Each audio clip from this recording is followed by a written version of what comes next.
हरिपाठ अभंग 23 भाग 2.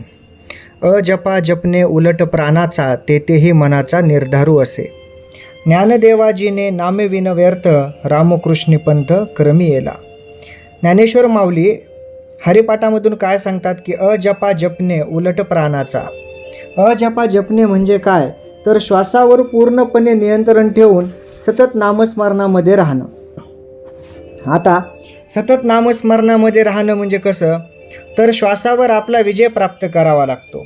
जेव्हा आपण श्वास पूर्ण घेतो त्यावेळेस आपल्याला सो असा आवाज येतो आणि श्वास सोडताना हम किंवा ह असा आवाज येतो.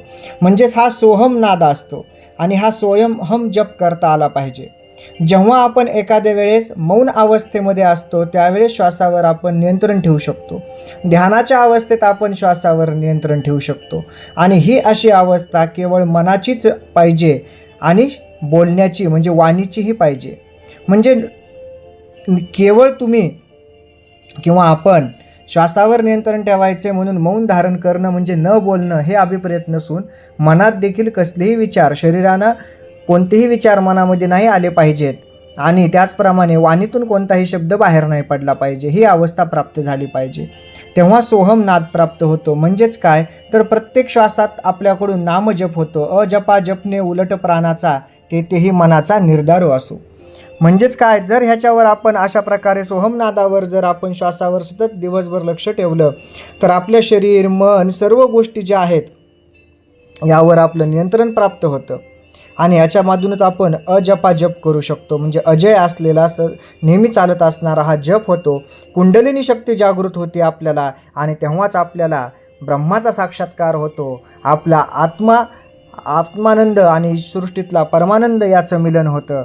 म्हणून हा मार्ग देखील अवघड आहे आणि हा मार्ग मनाचा निर्धार धरणारा आहे. कारण की कोणतीही चांगली गोष्ट जरी केली तरी त्याच्यापासून फळ मिळायला आपल्याला वेळ लागू शकतो. जसं की एखादा आजार झाला आणि आपण औषधोपचार केले, पथ्य पाणी पाळलं, नियमितपणे डॉक्टरांची ट्रीटमेंट घेतली, चांगल्या सवयी ठेवल्या, रोगावर काय काय अपत्य आहे ह्या सगळ्या गोष्टी टाळल्या, तरी देखील काही काळ शरीराला द्यावा लागतो त्या रोगातून मुक्त होण्यासाठी आणि शरीर परत नवचेतनेनं काम करण्यासाठी. तसंच ह्या नामजपाचं सुद्धा असतं. काही काळ गेलं, चांगलं जरी वागलं तरी देखील योग्य वेळ आल्याशिवाय त्याचं फळ भेटत नाही.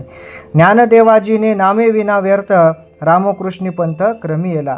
शेवटी ज्ञानेश्वर माऊली म्हणतात की ज्ञानदेवांनी नामाशिवाय दुसरं काहीच नाही हीच गोष्ट नेहमी जीवनामध्ये सांगितली आणि जीवन सार्थकी लावलं. त्यामुळे रामकृष्णाचा जो पंथ आहे हा नामाचा पंथ श्रेष्ठ असून याच दिशेनं आपण आपलं आयुष्य नेलं पाहिजे. जर आपण नामस्मरणाचाच वाढ आयुष्यात धरली तर आयुष्याचा खरा साक्षात्कार झाल्याशिवाय राहणार नाही. जय जय रामकृष्ण हरी.